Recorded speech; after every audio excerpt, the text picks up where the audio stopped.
beautiful audience. Welcome to another session of BDSM, where we get funky and freaky. Today's episode is about a favorite movie of mine called The Banshees of Inisherin. I'm happy to briefly surmise the plot a little bit for you here. So, it's about our friend Parik, who is an Irishman, and he goes to visit his friend, who he finds very quickly no longer wants to associate with him anymore. Call him Sonny Larry. Didn't you and he used to be the best of friends? We're still the best of friends. No, you're not. Who says we're not? Sit somewhere else. Just the Great tone of thoughts. the movie's like slow drama, like super funny, and then like very sad. Like it was such a sad movie to me. Made me feel like very shitty. Like it puts you. It's like this weird world of like, I don't know. It seems like a fantasy of like just depressing. Imagine that's your day of everyday life. I would say this is Ireland. like one of the most like serious movies that's way funnier than almost any comedy I've seen in a while. There's so many funny lines in this very sad, serious movie. And it definitely captures the spirit of the Irish. This whole thing of like, there's this famous line about the Irish. They have an abiding sense of tragedy to something like to get through temporary bouts of joy.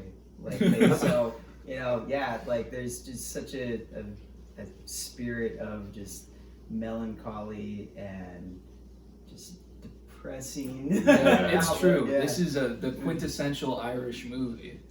So it's okay. I think this is a good way to like start the chronology. Well, I gotta say, before we get into the plot, Yeah, sure. it didn't make me feel shitty. No, that's awesome. not at all. Really? At any point? I mean, I was sad, sure, but like, I didn't walk away upset. I was like, No. that's just life. You know, these people are living life. It is what it is. Dude, I'm You heard with it you. here This first, movie, folks. I'm with you. This movie made me laugh a lot, and if anything, like it gave me like some reaffirming feelings about life philosophically. Yeah. Yeah. Hey, You found it an affirming movie. Okay. I did too. Yes. No, philosophically, I found it very reaffirming. I know, like, we don't want to get into the weeds yet of this, but there is some character development that I found philosophically really interesting, if not even uplifting, despite the very dark material.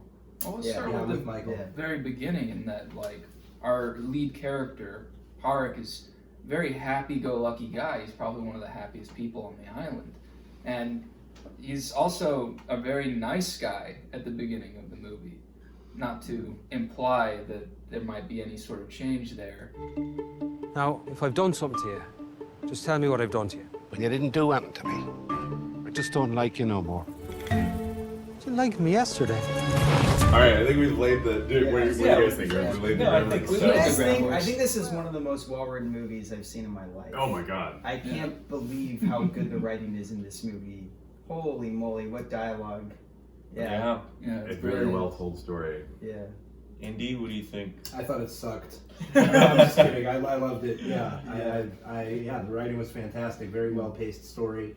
All the characters were, I kind of felt for all of them, even the ones that were kind of dicks. Yeah, who do we have? We have the main two, Colin Farrell. Yeah. Parik and his sister, Shabana. His sister, Yeah. Shabana. who's pretty bright. Yeah. Colm, Sonny, Larry, and Dominic, who are the Dominic. four, I would say, titular characters of the movie.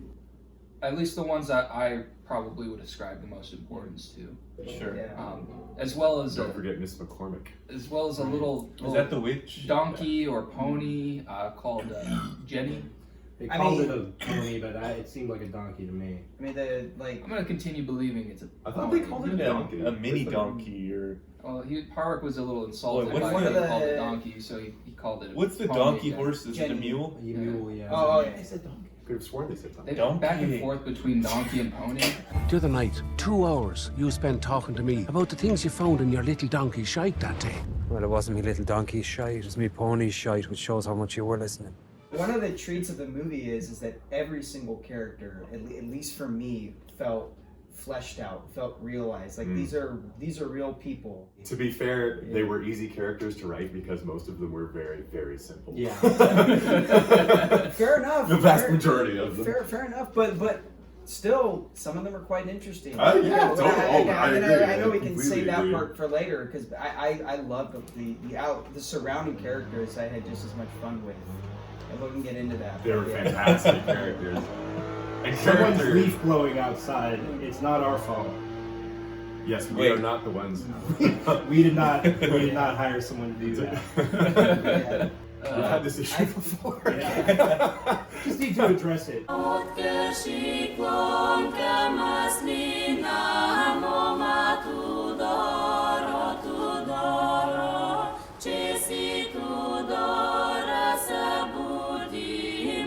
Just like the mood of it, I said a little bit earlier, but like the setting, like how beautiful it is. It's like such a pretty movie. Like I know it's just like the cinematography, whatever, like the shots, but like man, it's so pretty to me. Like the ocean, like the cliffside, the green fields, and you think like, oh, everyone there is just happy to be there. But as you get deeper into it, it's like, man, it's like a lot of depressed people. Some hiding it, I guess most of them hiding it better than others. The sister clearly is suffering depression, as we learn throughout the movie. Really smart, and she really loves her brother too. Like she cares about him. Yeah, they really love each other. She admits also, like, I know he's dumb, but he's like, at least he's like a nice. Like that's what he has going for him. Oh, and it's also set in 1920. 1923. So let's get into it. Yeah, let's Cool. do it. Okay, so I think it's worth mentioning, and I'm gonna launch into the chronology here. Launch that shit. But you, Edgar, one of the first things you said was that it turns sour. Like the whole movie, like turns south, right? The opening scene, there's this Latin choral, like classic this pastoral vision of Ireland, and Pádraic, jauntily walking down the street, It's normal day. Yeah, and it's beautiful. It's a beautiful day. And the tone of the movie for the better portion of maybe the first 30 minutes or so is like that. It's funny. There's a ton of comedy, but it's like sunshiny and just like the scene opens on this little Irish town.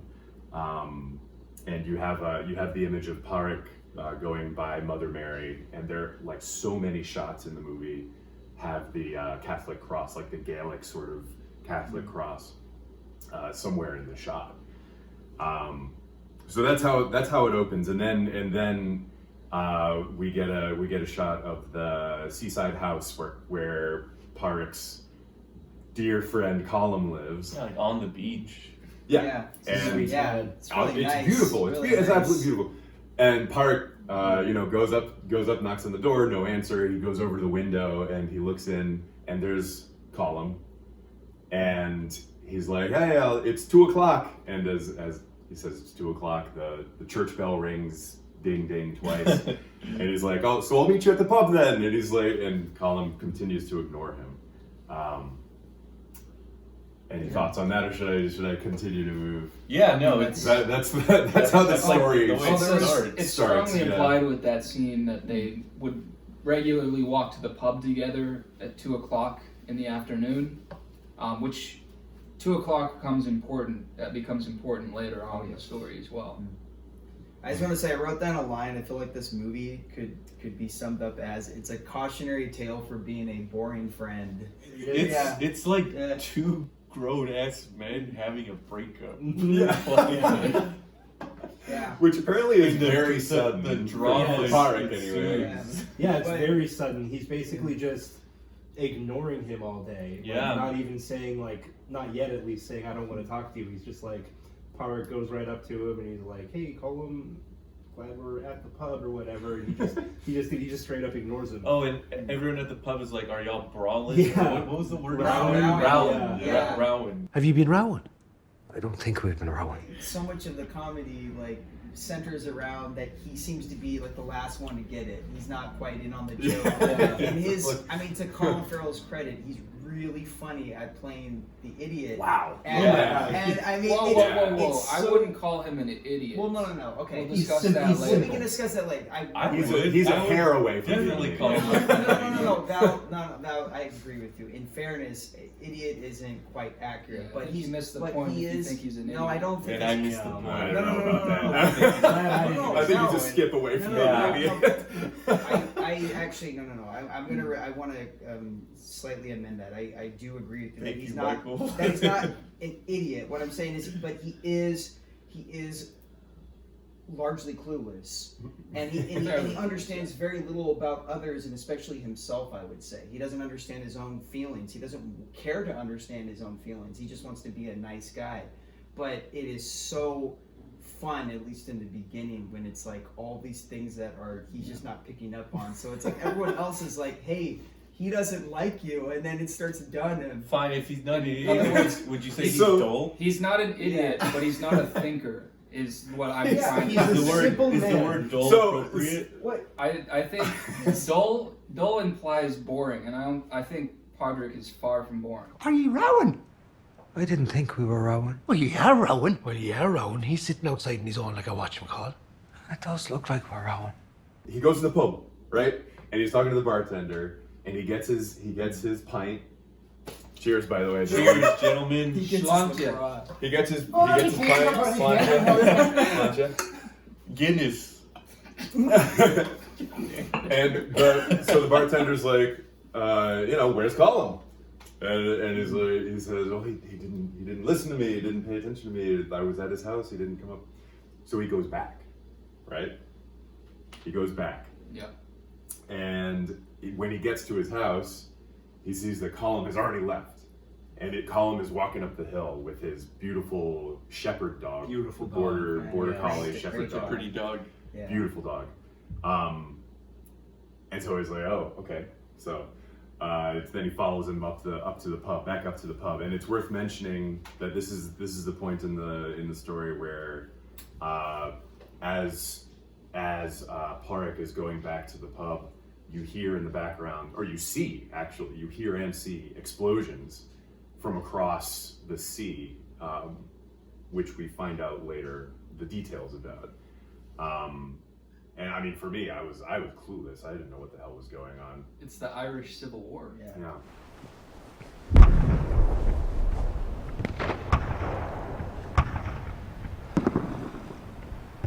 Good luck to you.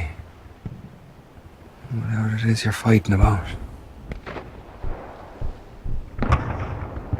Yes. Right? And I can tell Val has something to say. I'm going to set you up. So he gets back to the pub, All right. and he approaches Colin. Yeah. And this conversation where Pádraic finally discovers what's going on ensues. Yeah, and Colm describes to him that he just doesn't want to waste his life having dull conversations with Pádraic, and wants to make something of the time he has left. And this comes as a bit of a shock to Pádraic, who thought that they were spending time, lovely, just having normal conversations. And yeah, I mean, I honestly, I didn't really have anything to say on that note, but Oh, okay. Well, yeah, that's like the pivotal point of like this. We're all trying to figure out why he's ignoring him, and it's straight up like, I just don't want to He's like, hang out with you. I anymore. just about don't it like more you anymore. after spoilers. he says straight up, he's just like, I don't like you anymore. Yeah. And which actually Siobhan says first. She was right on target. Like when he talks to Siobhan about it, she was like, maybe he just doesn't like you anymore. Yeah. Yes. That was actually Yeah. I mean, Siobhan's the most astute character. She's Yeah. phenomenal character. Yeah. Yeah, I love her. So the next day, he comes down, and he's very disturbed by this whole interaction. The next day, he comes down and he goes to his calendar, and he discovers that day was April 1st. That's so funny. 1923, April 1st. It's right there on the calendar, right? And he's like, oh, he has this moment, Yeah, right? Yeah. And then, But he's not an idiot. oh, to A be fool, fair, maybe, Yeah, but not an fool. idiot. that all made me fools really in a way. sad because like you know Brendan Gleeson, what was his name? Colum isn't joking. Oh, like yeah. you know that, Yeah. but like when Colin Farrell, when Ben Podrick looks at the calendar and he has this realization, he's like, ah. He has this like relief. He's like, he was just messing with me. That was like that broke my heart because he seemed so relieved. He was just like, it's April Fool's joke. We're still buddies. I want to say this just to clarify. There's many times in the movie when it seems like Park is just not getting it, but I think he does in fact get it throughout the entire movie. He's just in a bit of disbelief and denial, in a state of deep hurt. So please don't assume he's an idiot because of that. I mean, I'm with you on that. I do think he knows the entire time and is trying to, do mental gymnastics to convince himself that there's something else going on.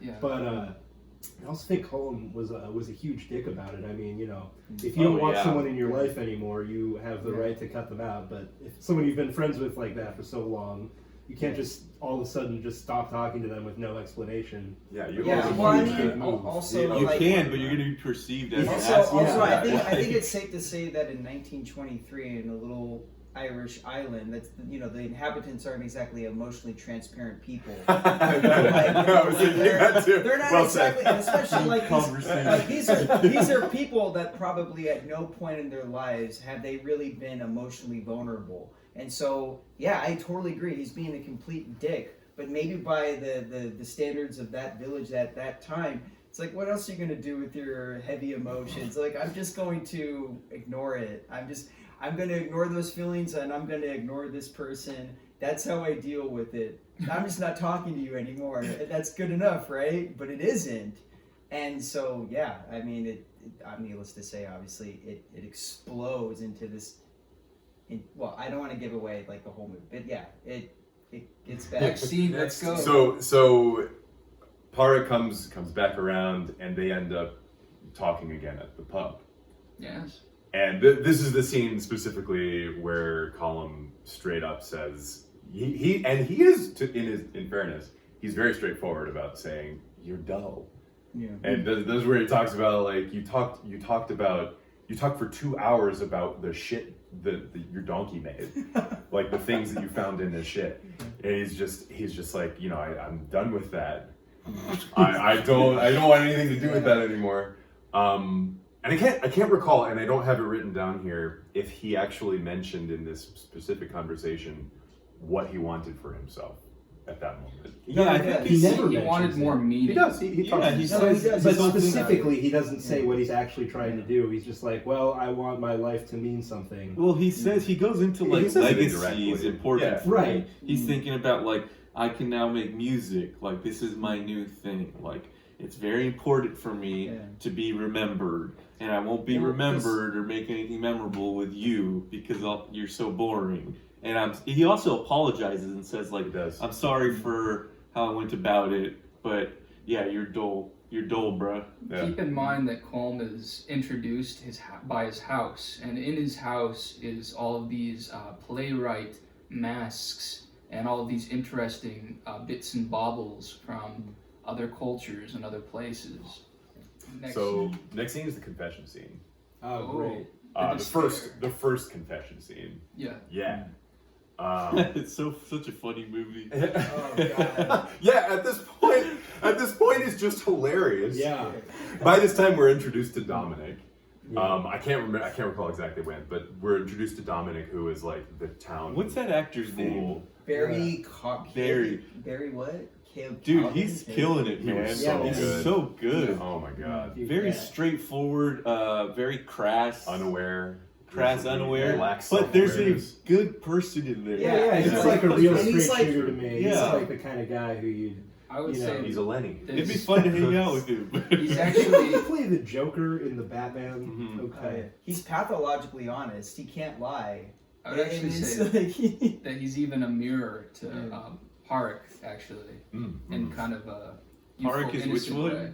The main Well, character. Okay. I was also thinking that he's kind of a mirror to Colum and Parek's relationship. Yeah. Like Parek and Podrick, Yes. or Parek and Dominic. Yeah. Parek is like, well, this guy's an idiot, but I'm entertaining him. Oh shit! Whereas Colin is like just entertaining Parek the whole time, apparently, right? Yeah. And Parek is the last to know, like, wait a minute, we're not equals. Yeah, and one of the most delightful twists in the movie is it's how at first like Dominic is sort of portrayed as the village idiot, but you start to see like he has these layers and he says interesting things, more interesting things than Park says, and there's just a wonderful moment when it kind of dawns on Park. He's like, oh shit, this guy might be smarter than me, and it's like that's such a blow to his ego. Okay, so I can't recall the whole confession scene, but I can't remember what he says in the confession scene. I guess we can just skip it. No. No, the first one. The first confession scene. Oh, what did he say? I didn't write it down. Well, he's confessing his sins, but then he's talking about impure thoughts, and then he starts talking about feeling bad, kind of about being a dick to Podrick, and he did say that. The priest brings up for the first time something we didn't know about Colm, is the despair back. Something that has apparently been a reoccurring thing through all his confessions beforehand, but the moment at this point in the first confession of the movie, he goes, "No, it's not bothering me," because the despair. Yeah, the despair. The despair. And Okay. it's likely because he's dropped Park off of his friends list. Like a weight being lifted off. Yeah, many people actually describe it as him feeling like him looking like he's getting along great, and like a weight is lifted off his shoulder, and that's important to understanding Colm's character. So previously Colm has explicitly told Parek, "Don't talk to me anymore. The fuck away. Stay the fuck away from me." And then Parek talks to the priest, and the priest talks to Colm, and Colm's like, "Oh my god, fuck this guy." So that is when he says, "Stay the fuck away. Every time you bother me, I will cut one of my fingers off." Yeah, fuck. Yeah, it's straight up. So it is a very pivotal moment in the movie. That is what precedes, like when he talks to the priest and the priest confronts him. He goes back to Colm and he says, "Every time you bother me, I will cut one of my own fingers off." And everyone's kind of aghast. This is back in the pub again. But Park is the only one that's still. It's like, nah. Yeah, the comedy starts to get weird now. Yeah, like the whole movie kind of switches a little bit. Like, oh shit. All right, let's see where this goes. Yeah.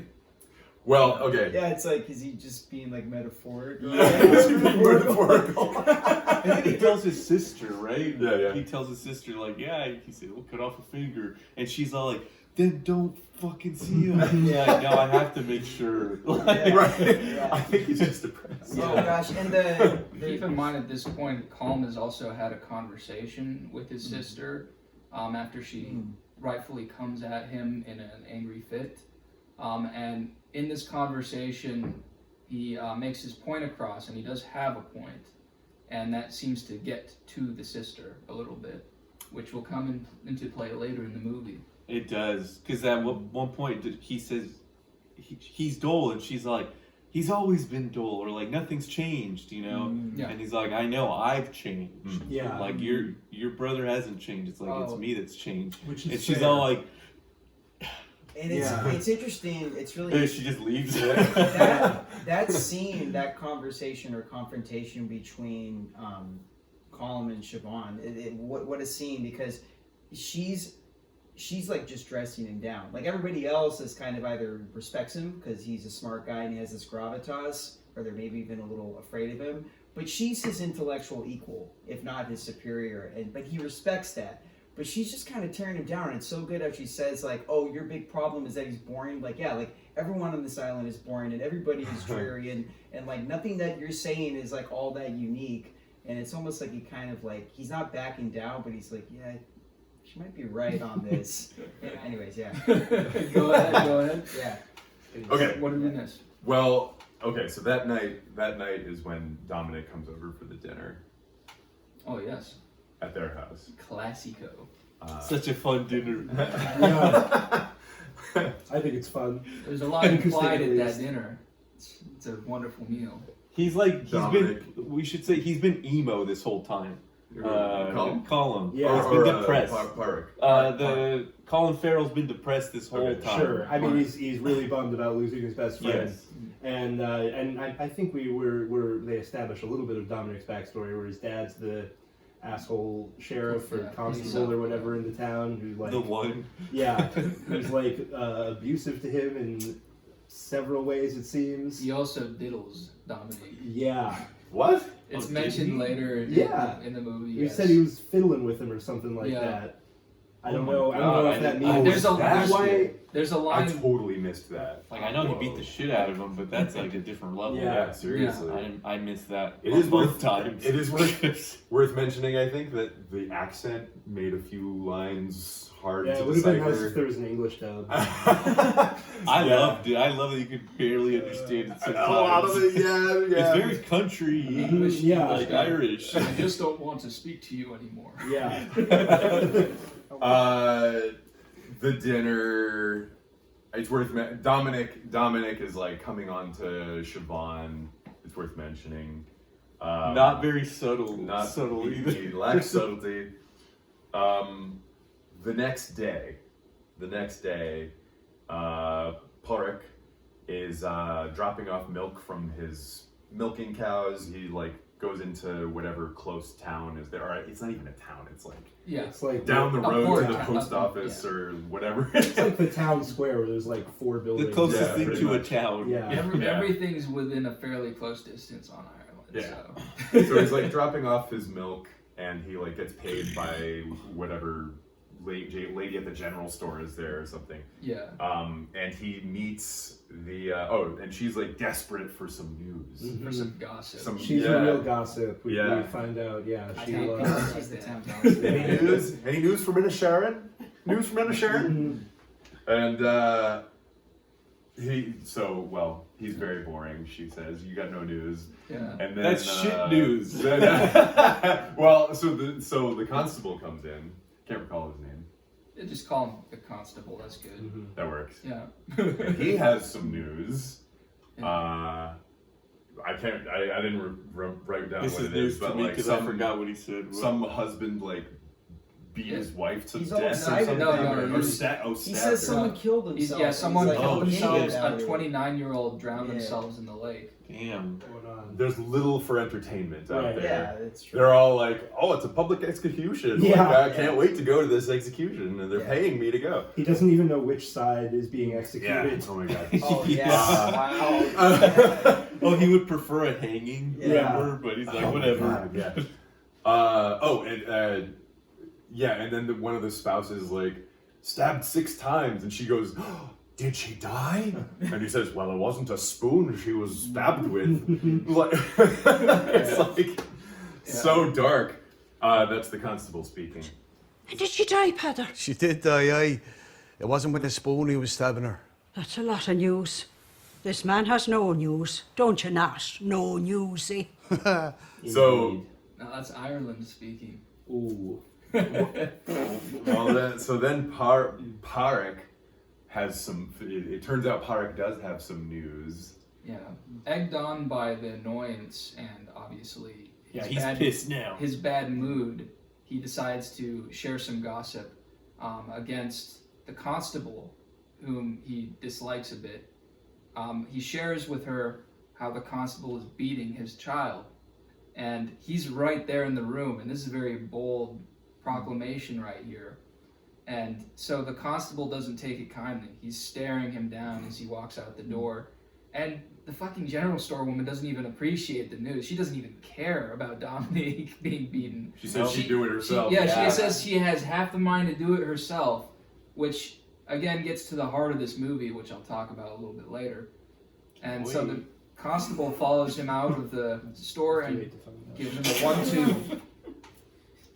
And then he proceeds to after being beaten so hard, Colm comes and picks him up and decides to carriage him as close to home as he can. Right, Colm sees him, Parrick, splayed out on the ground, having been slugged twice by the constable, and actually picks him up off the ground and helps him get back on the buggy and like helps him get back. It's such a tender moment. It is a very, very tender moment. Yeah, he starts crying too. It's actually what I think is probably the most painful thing in the entire movie, actually. Getting punched. Because on the carriage ride home, it's a touching, like, loving moment to show that Colm does care about Park. But he's riding him home, and he still refuses to talk to him. And Park, he just wants to speak. He just wants to be seen. He just wants to be intimate with his friend, and he can't do that anymore. Even though his friend's right there and cares about him, and he just breaks down. He's crying. He's bawling on this trip home because he can't do anything else but hurt. Right. Can't keep bothering you. This is why I think that Colm is a bad person. He is literally hurting this guy in the most profound way. It's more than just physical pain. He's hurting him in such a deep way. Can you imagine your best friend telling you after so much time that he still cares about you, but he doesn't want to even listen to you anymore because he thinks you're just that dull and pathetic. It's just it's an awful thing to do to anyone. It is. I think it's probably one of the worst things you can do to people. Yeah, in my opinion. It'd almost be better if he was just like next to the diddling and the beating. and good riddance. Yeah. But instead, it's like, I still care about you, but just don't really want to talk to you, and it's brutal. Yeah. So at that, it breaks him. At the right when Park starts cracking and starting to cry, they're coming to a fork in the road, and Colm pats his hand with some semblance of compassion, at least, right? All fingers still. Last And at this point, he still has all fingers. He does. Whoa. And What do you mean at this time? hands him the reins in a speech. It's right. important to keep in mind why I'm phrasing it that way. Yeah, he's handing him the reins to the carriage. And at that moment, so it's this fork in the road. Colm gets off the buggy and he starts walking one way home, and Park goes the other way. And right split in the middle, there's this the image of the Mother Mary right between them, which I think is very symbolic. The fork of them splitting off. Later at the pub, Park is drinking a lot of good Irish whiskey at the pub, and Colm is with some of his students and playing music and all, and having a grand old time. A merry time. A merry time? Yeah. Yes, you might say it's I'd call it a merry time. It's a merry time. I agree. Thank you.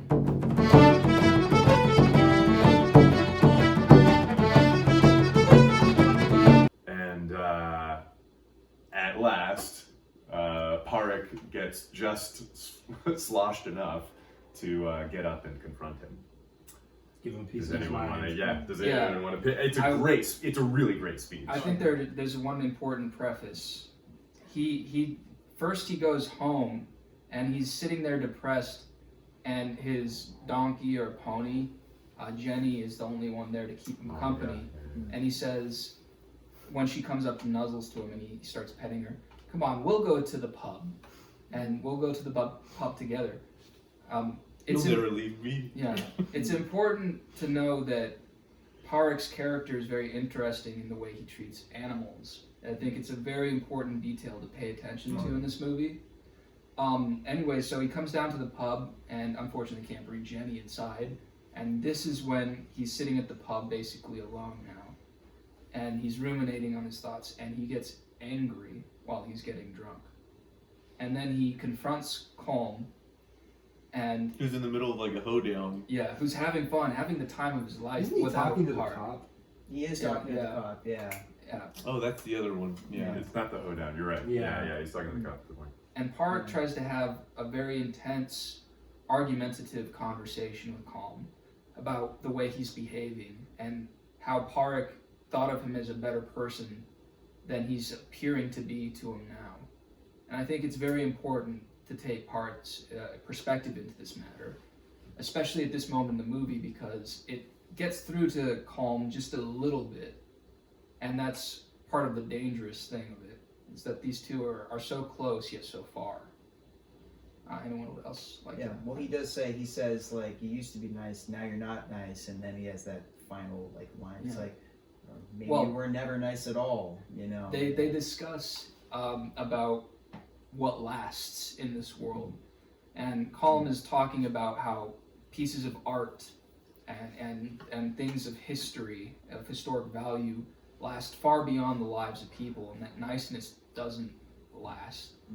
But Park actually refutes this, saying that niceness does last, because he remembers his mother, he remembers his sister, he'll always remember his sister, even if she died that very day. He'll remember every nice person in his life, because he thinks it has significance, it has meaning in the present moment, which is possibly all that really matters. I'm with him on that, because, you know, Colin's talking about, like, I don't know if he mentions Shakespeare, but he mentions Mozart and stuff, and I think it's go-to. yeah, and it's like, you know, we think of Mozart as like eternal, immortal, because his music is still popular and listened to today, you know, 400 years later or whatever. But, you know, that's not eternal. Like, once the sun burns out and the earth is destroyed, no one's going to remember Mozart. So who cares? Just, you know, be remembered by the people who really matter to you, you know. Legacy. No, I agree with you 100%. Yeah. I think the legacy thing's kind of bullshit. It's like, okay, how many generations does it actually matter for you for this legacy thing? Because it's impossible that you're going to be remembered forever. You act like you're going to be here around, and also, like, even then, when millions of years from now, your kids, however, no one's going to remember that shit anyway. Yeah, well, you can almost like put like a Freudian analysis to this. Like on one end, no, I'm just saying like Colm like is like the ego, right? Maybe even the super ego, and there's a certain thing of kind of like with Park where it's sort of is like he's like id, but he's not like just like a completely selfish person, but he's like more just like simplistic, like in how he goes about his life. But I just thought, just adding to everything that you just said, it's such a beautiful scene too, because Dominic goes running over to get Siobhan to come to the bar because he's like, hurry! He's going off like he's had a little too much to drink. This is bad. You need to come here. You like put this fire out. And I was blown away. The beauty of this movie of like when he's going off talking about like how like, you know, screw your whole legacy talk, like, you know, it's just a bunch of bullshit, and like it is important to be nice, like loving people is important. And when Siobhan is behind, he doesn't know Siobhan's behind him, and he says, you know, like, I love, you know, my mom, like I'll remember her. And then he says, I love my sister and I'll always remember her. And she's behind him, and it's a very poignant moment where it's like, she knows he's dull, but when she hears that, it's like, yeah, you know what? My brother is dull, but he loves me. And it was a really, really powerful moment amidst all this other philosophical, you know, threads or debate about what matters more. It's like, I don't know, like the big takeaway was, it was like, wow, like the sister was like, you know what? My dull brother, he loves me. That was pretty amazing seeing. We will get to the bottom of what matters more, by the way. That's right. Viewers, all right? And before we move on, I'm going to check the cameras. I think it's worth mentioning that there's this very symbolic moment where he ties up Jenny the donkey next to Sammy, this beautiful border collie, and each animal is tied to its respective owner. And I wanted to say, like, the border collie is a shepherd dog, right? Like, it takes care of other animals, you know. It leads them. It leads them, yeah. Yeah. And the donkey helps pull things. Pony. So Park gives this great speech where he makes a very compelling argument about niceness actually mattering, and I'm sure by the end of this we'll have something solid to say. I think both matter. I think legacy matters, but niceness also matters. I think your legacy can be your niceness. It can, sure. It can be the same. It can be the same. And it's not binary. It's not binary. You know, like you can be both. You can care about your legacy and care about people. Yeah. Shades of niceness. Yeah. That's right. Let's move on. So the next day, oh no, sorry. That night, with the confrontation is what triggers the big turning point. Okay. I think there's a little. No. You're right. No, there's something before that. order. No. It's definitely We're that out of order. We're doing a pretty decent job so far. No. Next day he goes to apologize. He goes to Next day Park goes to Colum's house to apologize. This is what happens. He goes to Colum's house to apologize. Park at this point is thinking like, well, he's got more to say than I thought he had to say. Maybe he's more interesting than I thought he was. But then he takes this turn, and I can't remember exactly what he says. One thing that he does say is, all right, so I'll see you at 2:00 for a beer, for a pint. Just like everything's back to normal. Like we're cool again. But he says something else that was insensitive and stupid, and I think it kind of turned Colum off. I can't recall what it was. But that is the turning point. I remember. Conversation. I think it was he's okay, now we can get back to it. I almost feel bad too. I told your homie that his mom died. Or No, that's later in the That's movie. later. That was it. And then that initiates. That was it. That's when he No, that's later in the movie. It's past I don't finger know. one. No, past that was finger it. That was No, it. that was Is right. that past That was That's right. past finger one. That was Yes, right. it is for sure. Because that's Seems like you guys are split, and I have the deciding vote. All right. Yeah, you do. I think the second thing. I think Yeah. that was. Damn I it. think that was No. the No, first finger. No, Okay. it was not. So what was the first That was finger? right. The first finger? Yeah. It was after the beach, like there. He's going, what will it take for you to leave me alone? Yeah, that's it. And No, that was after the first finger. Wasn't Oh no! My mistake. He meets. You're right. He meets him on the beach. yeah, he meets He him didn't on the go beach. into his house. You're right. Yeah. My bad. He meets him on the beach. Oh right, yeah. That's what You're happens. right. I remember Yeah. now. That caused the other thing. I can't All remember of what us were right. I can't remember what he said to piss him off. But he goes to apologize initially. Yeah, he goes to apologize, and then he just keeps trying to initiate conversation. And Colm just doesn't know what to do because he can't actually keep Park away. And I think this is what initiates the whole finger thing. Yeah. I don't think Park says anything in this first confrontation in particular that sets him off, but he for sure does in the later one. So then, can we jump ahead a little bit to Yeah. when he cuts the finger off? Say it. Yeah. He cuts the finger off. Yeah. And His finger off. his own finger, Colin follows through on his threat. Not just any finger, he cuts off His pointer index finger. Of the hand that he frets the Yes. violin with. Yes. Yes, and this is important because he's trying to immediately signal that he means business by taking one of the most important fingers off of his The hand main finger. right away. It's definitely a moment. So up to this point, I was laughing. I thought the movie was very funny and charming up to this point.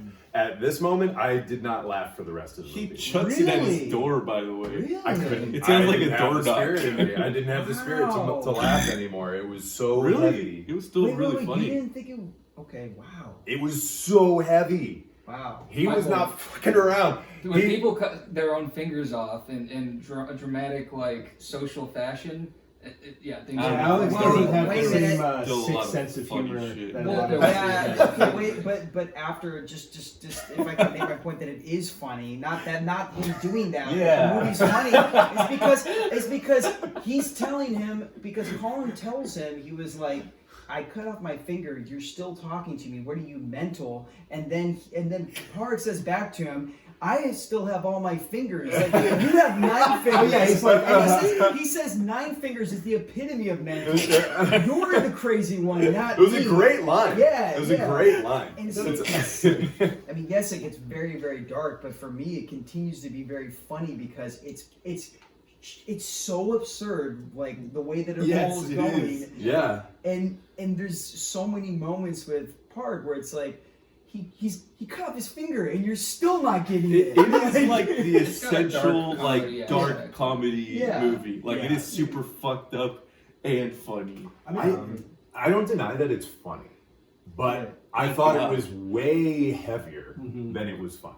That's just my like the heaviness, the existential like weight of what he was doing and his commitment to what he said.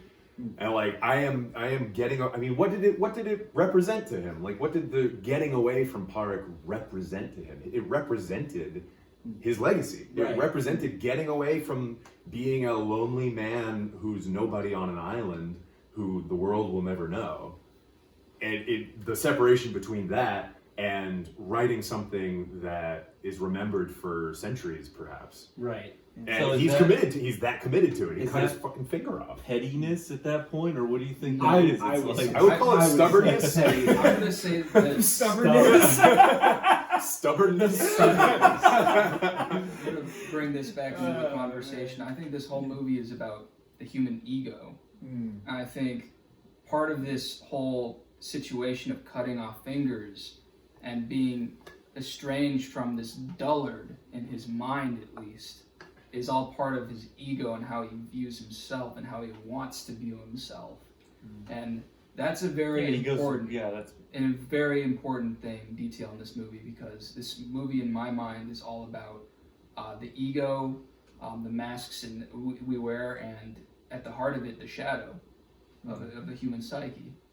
Yeah, and even if he's sorry, man. Go ahead. No.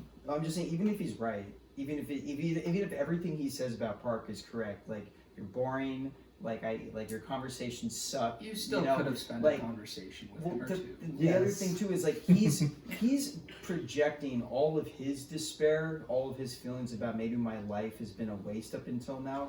He's projecting all of that onto Park. Yeah, and he's it's kind of acting like it's all his he's fault. blaming it on Yes, him. he's blaming. He's like, it's your fault. My life is insignificant. And he's like 65 years Yeah, old. exactly. It's like, I just realized Yeah. you're the one who Yeah. dragged And me so- down and all so these years. it's almost like he's making like Park. It's almost like he's making Park like this sacrificial lamb, where it's like, I'm just gonna put all my sins on you, and if I kill you, then I'll be fine. He's like, Everything's it's gonna only be half my fault, alright? And so yeah, I'm just saying, like, yeah, Park, even if all the criticisms are valid, like, he still doesn't deserve to have all of that burden placed on him. It's like, hey, bro, you can't blame all of what your feelings of emptiness or wasted life, whatever. You can't blame Park for all of this. Oh, and also, and Park uses the line later in the movie, it takes two to tango. It does take two to tango, and whether you like it or not, you were tangoing with this guy presumably for years, and now you've just decided, nah, fuck this guy. He said, I don't want to tango anymore. Yeah, I'm not trying to tango. But you're tangoing with your dog. And he's like, I was dancing with my dog because I finished my song and I was happy. I also think, while that is also a bit of a funny moment in the joke, it's actually a little reflection too. It's actually got a point, because we, the audience, see this before Park even comes in, where Colm is looking kind of lonely out the window, and then he decides, in celebration of finishing his song, that he's going to pick up his dog and do a little dance with him. But I think part of it is like it's still not fulfilling necessarily to Colm what he's doing. It's just a way to stave off this particular despair of his. Yeah, that's all I have to say on that part. Because the more Thanks I for think- being quiet. The more I think about it, he's so mean to him. God. Yeah, Exactly. he's unnecessarily he's a mean. terrible He's person. mean. He's mean, but I think it's worth mentioning that simultaneously he has compassion for He him. does. Right. Yeah. That's what makes He it worse. has Yeah, regard. but on- And I don't on think that makes it aspect, worse. I think it makes it a little bit. He has better. the right to not want to be At least his you friend could- anymore. He Yeah, totally absolutely. does. Yeah, He he totally does. But he 1,000%. leverages that power. Like, he uses that to be mean. Like, Oh, interesting. yeah, there's a Well, point I in the mean, movie when he's like, sorry, do you mind if I go a little bit forward? No, when please. Park, Get going, yeah. yeah, when Park is like, I'm gonna go down to your house, I'm gonna burn it down, and then he turns to him and he goes, you can use whatever is in your power to stop me. And I think it comes to a point that Park's actually trying to subtly make, or the movie at least is trying to subtly make, is that even though you have these powers over the people who love you and you should love in return, you shouldn't want to hurt them. You shouldn't want to do that despite having that power, that independence, that ability. That is a very important thing in this movie to talk about. Friendship. Yeah. And Colm obviously doesn't believe in the whole rule of when you break up with someone, you say it's me, not you. He was like, no, it's you. At least if he was mean and he didn't have any like lingering attachment, that was clear. Like he didn't have any care. At least Park could hate him. Right. But he can't. He can't bring himself to hate him. At least not yet. What is it? Erickson's developmental stages. The last step. Eisenhower's table or matrix of productivity. The one I was talking about yesterday? No. No. I was thinking, so like the developmental step, like ages 0 to 2, like you should be, the child or the person should reach this. And then it's like adolescence is like, I'm gonna fuck this up. But adolescence, it's like, oh, you find yourself. It's like there's 2 stages. You either pass it successfully, or it's like the bad side of it. And on the last stage, it's like, it's either like you look back at your life and you're satisfied with it, or you look back at your life and it's like you feel remorse or regretful. And it seems like he is clearly on the regretful stage, but he's trying to change it. He's scrambling to try to change too late. And he's there's gonna be a chart that he's gonna put on that'll show you, like it's like a pyramid thing. All right, so I do think it's worth just mentioning after this conversation on the beach, just to paint a picture. When Colm cuts off his finger, he uses these like grotesque shears, and they were normal for the time. All right. They had some blood on them. He walks up to Park and Siobhan's house, and he throws the finger at their door and walks away. Just thought that was worth mentioning. That was worth mentioning. It's very graphic. It sounds like a doorknock. And she's like, "Who was that?" It was kind of hard to. It was a bird. Was it a bird? He said hard to lie. It was a finger. He was going to lie, but then he just went for it. Would you like a cup of tea? I won't, Colm. I only came up to give you your finger back. Siobhan returns the finger, and that's when they have this conversation. For the second time.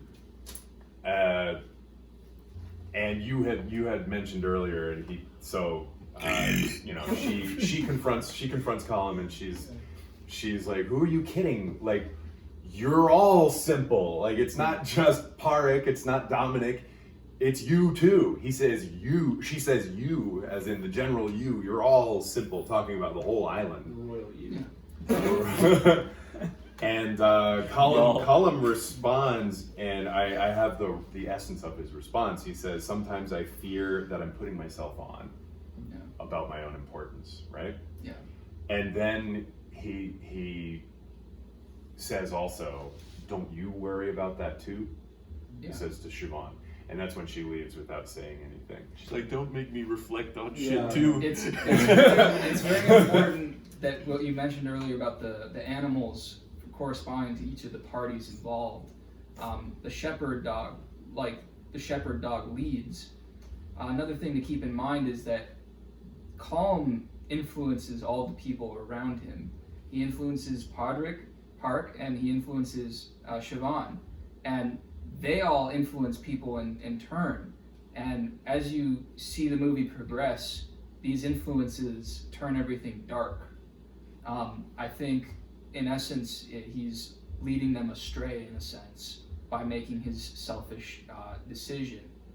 And he even influences Siobhan in that way to ruminate about her importance and how is she just passing time away here on this island until the end.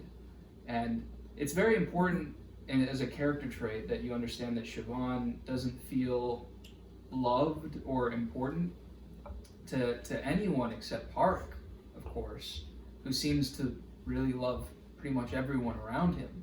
He loves his animals, he pays close attention, And when he lies at multiple points in the movie, he lies really to try and help not like make people around him feel shitty. His lies are purely in conscientiousness of people around him. And I think that's very important to remember when it comes to him.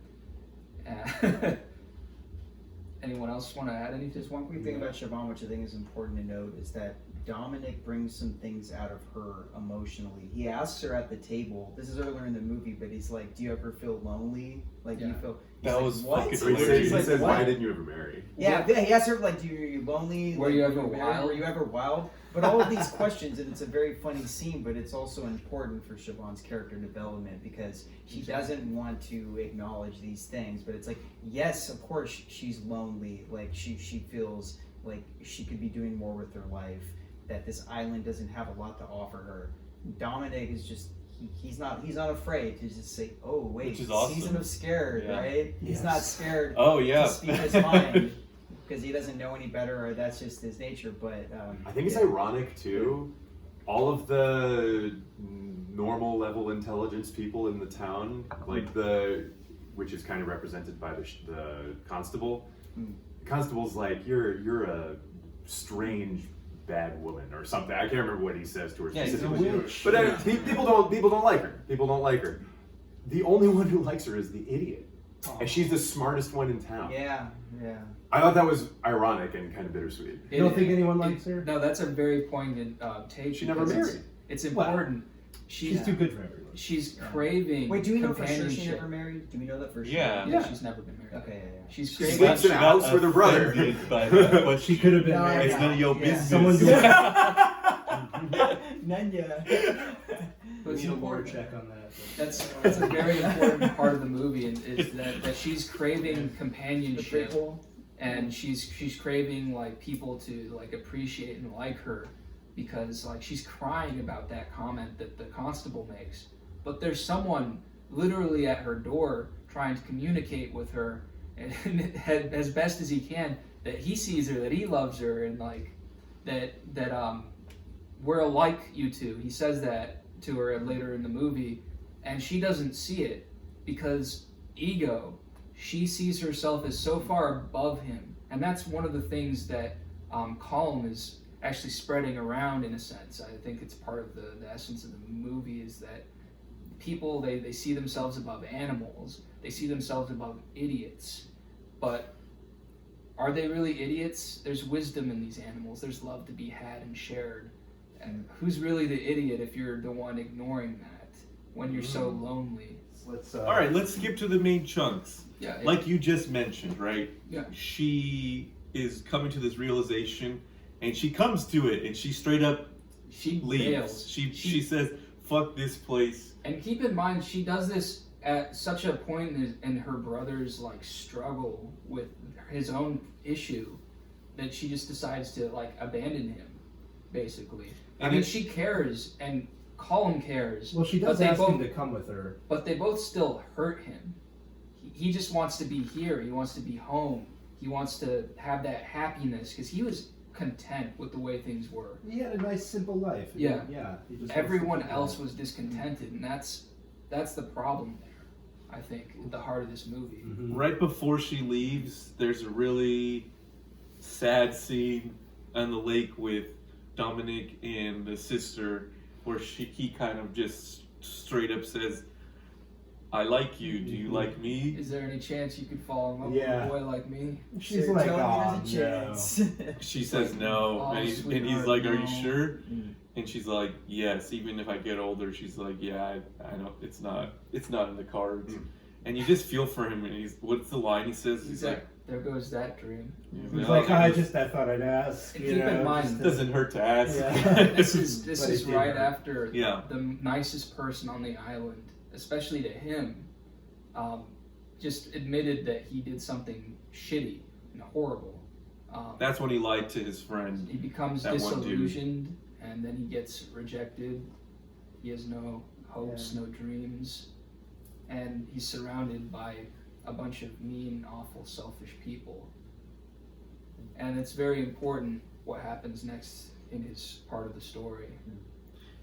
Well, And then the fingers at the door. Can we jump to that already? Yes. So, what's his name? Callum Callum. shows up and he's just like, 1, 2, 3. He starts counting his door with fingers. He said he was going to count one off for each time he talked to him, but he just went for it on the second time. And then I think that's what the sister saw is like, okay, now fuck this place. Yeah. Like, Well, she was going to leave anyway. She was gonna leave, but that was that Yeah. moment. Did She's you literally guys- packing her but suitcase. Did you guys cover this? Is very important, like why they did it, the inciting incident that he said how he lied to that guy, that music friend of his. Mhm. We did cover all that for sure. Barely. No, We're we trying to haven't speed covered it. Well, The I'm just bread saying band because guy. that's such a crucial scene because that's where There's a bunch of crucial scenes. there are a bunch of crucial scenes. But what I'm saying is that specifically, I think, is one of the most crucial scenes because that's when that's when Podrick really officially abandons any fundamental niceness to him. It's about your daddy. What about Daddy? Bread van crashed into him.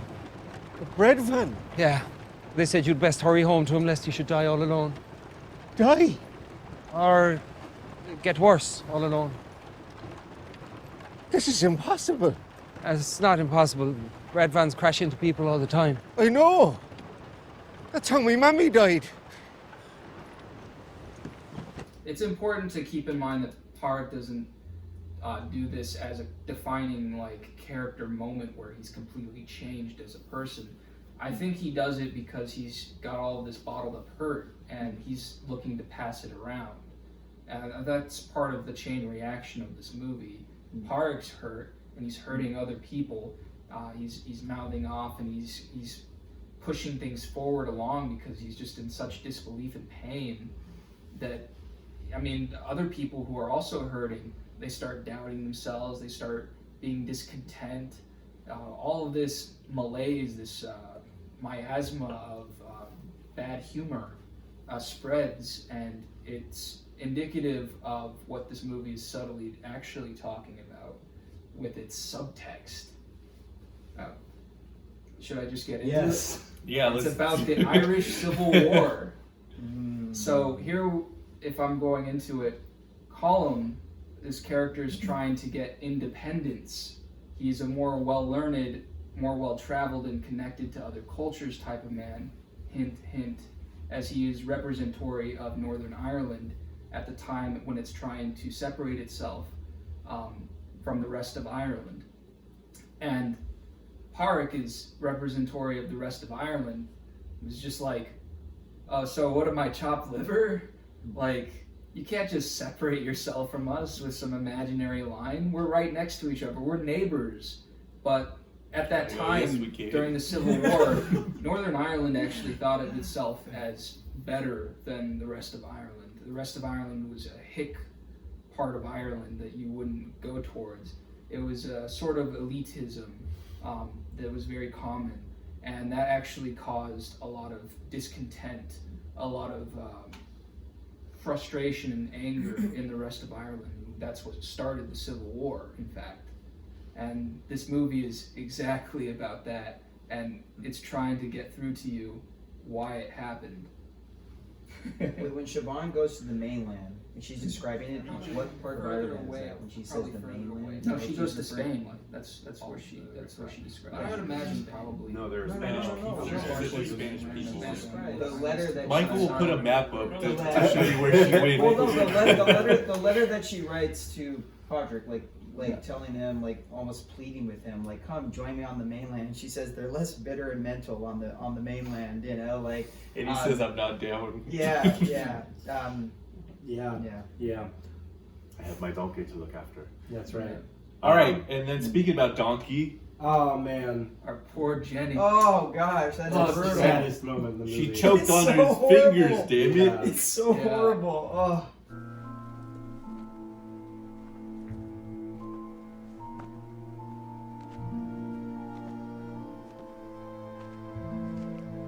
And that's when you see Colin Farrell really fucking, all right, That's- let's do this shit. You thought it was on before? Dude. It's on again. Now Now it's on. He's the original. Bring it on. He's the original One. John Wick. It's like, oh, okay, Yeah. you killed my donkey. I think of it more of the like staple guy from Office Space. There you Right go. down the dizzy. Yeah, he confronts him at the pub and it says, "Just so you know, you killed my horse. My pony. You killed my pony. Your fat fingers killed me little donkey today. I'm gonna burn down your house on Sunday at 2 p.m. Yeah. whether you're in it or you're not. And I don't Make care, sure your man. dog's outside. Yeah. I don't care like no your more. dog. Well, you know what's amazing? My right- sister left me. Do we find out about Dominic yet? No. Okay, my sister left me. My best donkey's friend left dead. me. My best friend thinks I'm an asshole.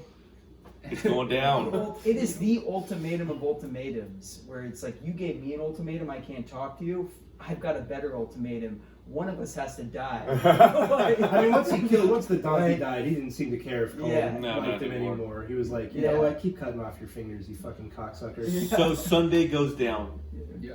Yep. He goes to the house. He goes to the house. He gets a bunch of wood. Yep. He places the wood around the house. He Mhm. places oil around the house. And he starts chucking those lanterns. Yeah. And he burns the house down. He Well, he burns grabs without the the dog. dog. Without he puts the the dog. dog in his car and starts riding good away. dog. And then yeah, because he loves animals. Oh, and then we see that Column is still in the house. Well, yeah, he goes. cigarette. He's leaving, but then he said he wasn't going to check to see if he was in the house or not. But But then he at the did. last minute, he goes back and checks. He To be- looks through the window. That's once again one of the subtle character defining moments. So Yeah. Park, he cares about everyone, from the animals to the people at the pub. He cares about everyone. To Dominique, who no one gives a shit about. He's not even the one who ends the kind of relationship between the two. Dominique's the one who does it. Park says he's not going to look through the window, yet he does anyways because he cares. He cares about every single person on this goddamn island. He's such a loving person. He was so content with his life, and it's just so sad to see that he has so little left at the end of this movie. He didn't have that much to start with. You got no fucks Yeah. left. Yeah. But he was happy at the beginning. He of the was, movie. he was. He was so He happy. didn't need much. All right, so what's the next scene after that? Like the house burns down, Yeah, right? and then Yeah, he's and writing then- his letter to his sisters, Yep. Siobhan, and that's when it's mentioned. He says, "Obviously, I don't know what ensconced means." That's so good. Oh, God. That's the thing. The movie continues to have these funny moments, but yeah. And then Or the copper comic shows relief, up. if you want to call The it. copper is about to confront him, I'm assuming, about the burned house. Yeah, well, But then the yeah. Wicked Witch of Inisherin is like, The hey, Banshee of Inisherin. the Banshees of Inisherin Sharon. is like, come over here. It's very Shakespearean. Yeah, actually, and now that I and think he's about like, it. what? She's actually holding the stick that Dominique found at the beginning of the movie, meant for pulling clothes out of the water when you clean them. She's like, But you're she's- gonna need this. You're gonna, yeah. And what they end up coming to is they end up pulling Dominique's body out of the water. Pretty sad. Poor You boy, drowned god yourself. damn. Yeah. Presumably. Presumably, I'm gonna make an educated guess. I think he decided to end his own I life. think he purposefully slipped and Right. fell into that lake. Yeah, because his life is a nightmare. Yeah. And yes, and then that's Irish living. Yeah, and then the end of the movie is just both of them on the beach, and and Colum's like, "All right, I guess we're square now," and Park's like, "No, dude, if you had fucking stayed in there, we'd be square. Yeah. We're Yeah. not fucking done yet, man." Yeah, I actually thought. Set up for the sequel. I mean, I don't know. Banshees of Inisherin 2. I don't know Banshees necessarily. of Shanghai. I don't know necessarily like if it's like uplifting, but I thought it was really interesting that the Park like said because Colm says something like, "Well, at least it's done" or something, right? And he's like, "Nope, some things are never done." Like, you know, and Yeah. but he says, and I think that's a good thing.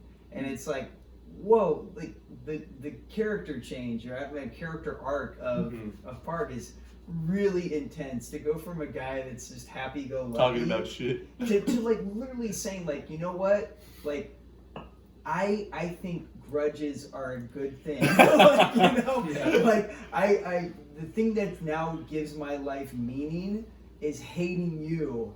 Like, you know, it's like, wow, like, because Colin more or less, I mean, he does have a character arc in a sense. You sense that he's like, you know what, maybe I went too far. No, Yeah, he does. I think his Colm- character arc happens before the movie. Colm Probably so. doesn't change at all in this movie. Yeah, I guess he I'm doesn't. going to explain why. But right Park obviously does. Oh boy. Well, Yeah, I'm getting triggered by does. this. Yeah, well, anyway, Val's Yeah. going to explain Yeah. why. So Colm is not changed even before this movie. So Oh. Park mentions many times before, it's like, I thought you were kind. Maybe you were never really kind. This is about the shadow. So the masks the movie are showing in his house are kind of an allusion to many of the themes of the story, in that Colm has been putting on a mask of politeness this entire time, of humoring someone he thought was dull. And just the fact that he's willing to hurt him despite, caring, shows that he only ever cared in a sort of like demeaning way. He didn't respect Park. He didn't like him that much. I mean, he was just dealing with it, like, to let the time pass by. It was actually causing him dread. I mean, Colm is a bad person. He's an egotist. He's a person who literally can't care about other people like he should. I think you're making a lot of assumptions. Yeah. Yeah. Those And are there's many people in life who do that. There's many people in life who pretend to give a shit about other people, but behind the scenes, they don't give a shit at all. Yeah, They and would gonna have not to disagree extend with you on that. any bit of Yeah. a helping You hand. can't ghost someone on that little island, like that's the problem. Ghosts, Banshees, Banshees, Inisherin. yeah. It's all connected to Halo. Yeah. All right. Oh, by the way, Banshee's discussing some movies. All right. You can edit that part out. I will. Yeah, I mean, Uh, he only Can we extends round the it truth up at the to, end of his Is our there anything reviews, or else what? anyone wants to say as a group, or should we get to the... Just that this movie has a million funny lines. And we could have Yeah. kept going, I feel like. Oh, Yeah, We we could could quite talk a about this bit. movie But for a we long know time. you don't want to. Pudgy, remember he says he The hates. views tell. He says because he hates pudgy fiddler players.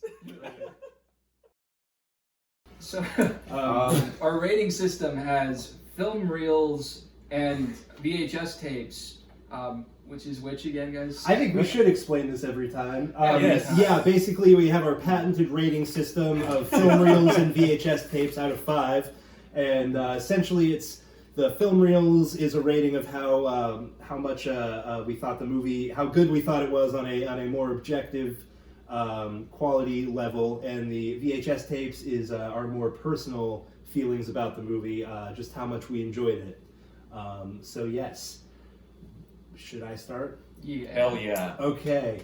I think we all loved this movie. Sometimes I wonder about giving the movie a 5 out of 5 film reels just because of, I don't know, because if a movie succeeds, I feel like this movie succeeded 100% at what it was trying to do. So I'm going to give it 5 film reels out of 5. Yeah, I mean, I enjoyed the movie. It was hilarious, poignant.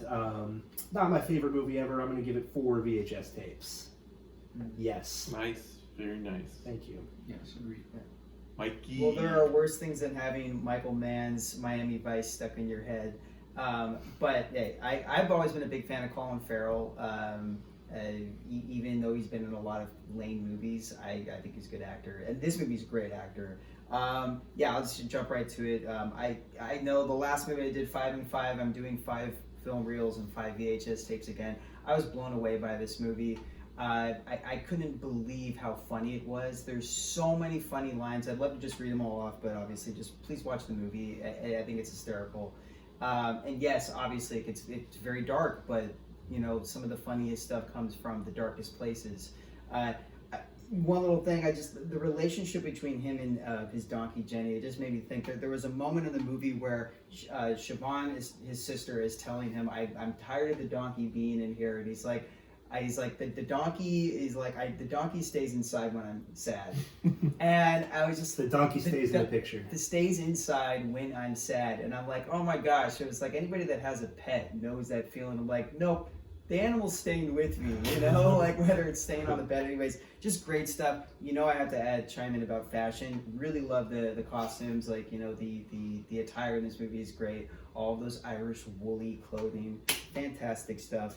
And I am so glad that I can understand English, because I feel like a translation of this movie would leave so much out. The writing is so good, but also the whole flavor, texture, lyricism of this movie. So this is just a beautiful, funny, interesting, complex movie. I look forward to watching it again. Thank you. Nice job. I believe you know that if I recommended this movie and I decided to show it to these guys what I think of it, I'm going to give it the patented 5 out of 5 on both accounts. Ooh. I love this movie a lot. It's near and dear to my heart. That's all I'm going to say. Oh, all right. Short and sweet. I like it. Michael, appreciate your fashion takes on this. Absolutely. I also really, really loved it. I am going to give it a 5 film reels and 4 VHS tapes. Loved it. Such a funny movie. Watching with you guys and talking about it too makes me appreciate it more. There's a bunch of shit I just goes way past me every time. Like the Irish War. Yeah. I didn't think about it for a second. I mean, I love that they don't bring it to the forefront. Like, it's just there in the background, in the distance. But yeah, the movie's telling you it's there. I appreciate it, and it's fun watching it with you guys get these different takes. So 5 film reels, 4 VHS tapes. All right. So I've been thinking, well, I'm going to give it 5 film reels for sure. I think that's fairly easy to agree on. We all give it 5. Are you about to not give it 4 VHS? 5? Well, 4, 5. Continue. So yeah, I've been thinking about it for like the last hour, like what I would give it, because this is the kind of movie that kind of falls into the category of oh shoot, the name escapes me. Banshees of Inisherin. No, the movie, it's about addiction and Requiem for a Dream. Requiem for a Dream. Yeah, Requiem for a Dream is like a category of movie for me, which is just so brilliant and like well executed, and just like painfully hard to watch. It's not, this movie, Banshees of Inisherin, is not quite on the level of Requiem for a Dream for me. Things are But it did really hit on a personal level, because I think about legacy. I also think about like living my life in a full way. And I think we all have those sorts of existential questions of like, what am I leaving behind? I probably think about that more than is healthy for a normal person. And I have for a long time. So it, like, a lot of it was hard to watch, I'll be completely honest. But I, like, taking that into consideration, I had to consider, and so I would give it 5 Nice. VHS tapes for sure. Yeah. Because it hit really deep. It is one of the most well executed existential commentaries that I think I've ever seen, ever. Okay. Probably ever. So one thing that we didn't touch on pretty much at all is Miss McCormick. Yeah. The old banshee. The witch. The ghoul. the old, We don't talk Right. about her the old here. bat. Yeah, she is the Banshee of Inisherin. This woman who is dressed all in black, and she's ghoulish and old. She looks and like a witch. She looks like a witch, and she's smoking this pipe, and she's carrying this. At the end of the movie, she's carrying a freaking hook around. Like, she represents death. She represents the end, and it's very much the human element. The human element of the whole story. Obviously, there are parallels with the Irish Civil War, which I am painfully ignorant about, unfortunately. I wish I knew more about because I'm sure there are tons of like very purposeful parallels. But there's one of the things that I wanted to mention. Siobhan, who is the female, the sister of Pádraig, who is well read, and she gets this job offer from a library on the mainland. There's this moment where she's looking across the lake at Miss McCormick, and that's her future. If she stays on the island, she's going to be Miss McCormick. She's going to be the Banshee.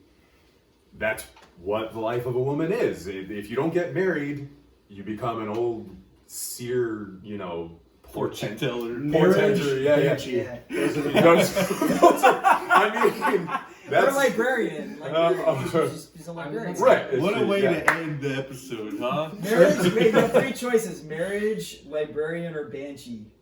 Well, so and she, that night, she's like weeping in her bed, like thinking about. She doesn't want to leave. She doesn't want to leave. She loves being there, but she knows that she has to if she wants to have any kind of a fulfilling existence.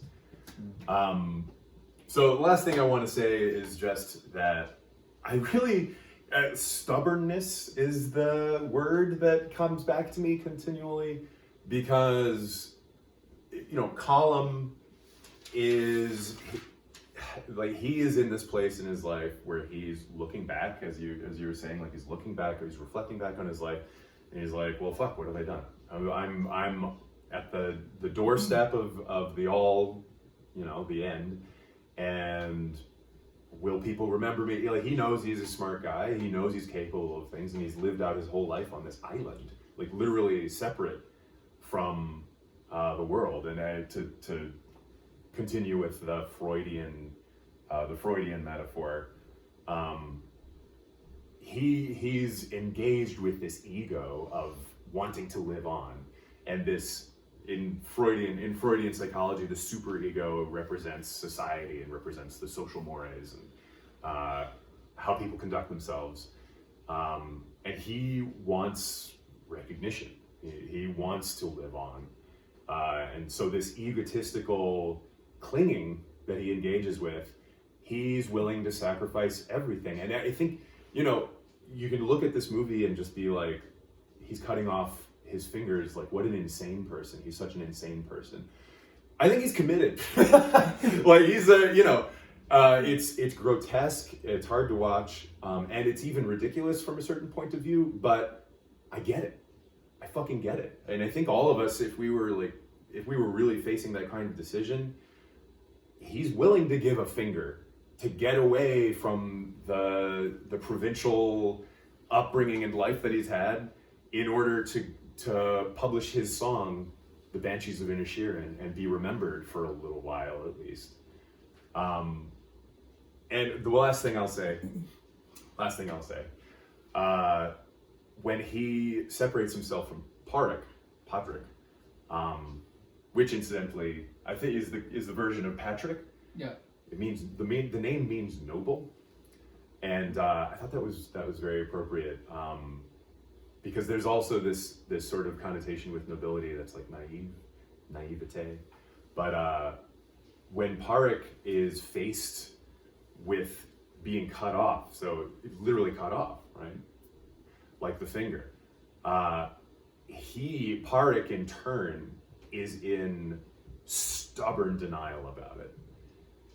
His friend Colum, who has talked to him, and I'm sure he respects him on some level.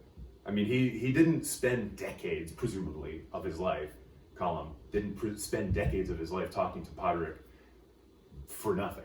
I mean, there's some sort of rapport there. There's something real there. You don't just do that performatively. I mean, even if you do it performatively, you're showing that you value it in some way, right? And for Patrick to be cut off, he in turn is completely stubborn about it and refuses to accept it, and just continually and numb. He's a numbskull. He just like continually goes like, oh, I should. After he says like, I'll cut off my fingers if you come talk to me anymore, he's like, oh, I should go check on Colum. It's hilarious. He's in this stubborn denial about being cut off by his friend. So that, yeah, I think that's all I'll say about that. But yeah, masterfully well told story. I wish I knew more about the Civil War, because I'm sure there are a lot more. Well, at least you're representing with your. Yeah. We love Ireland. We all can learn more at our local library. Right. If I could drop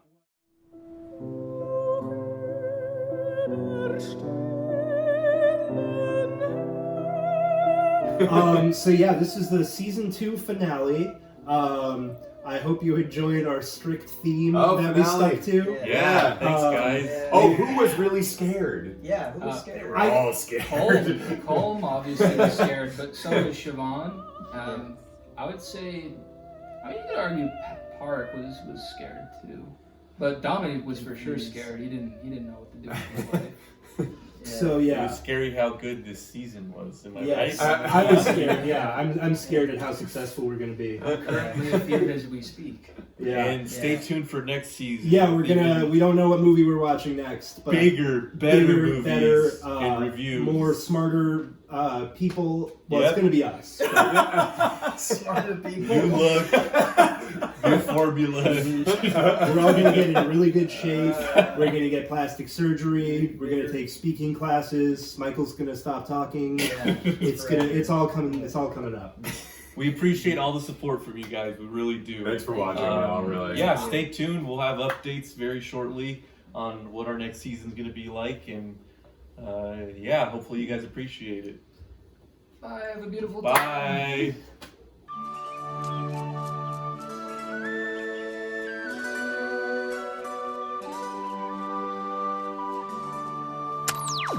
I always secrete ocular fluid at weddings. Why did you drag me here? I don't know anybody. Oh, husband and wife, I pronounce you now.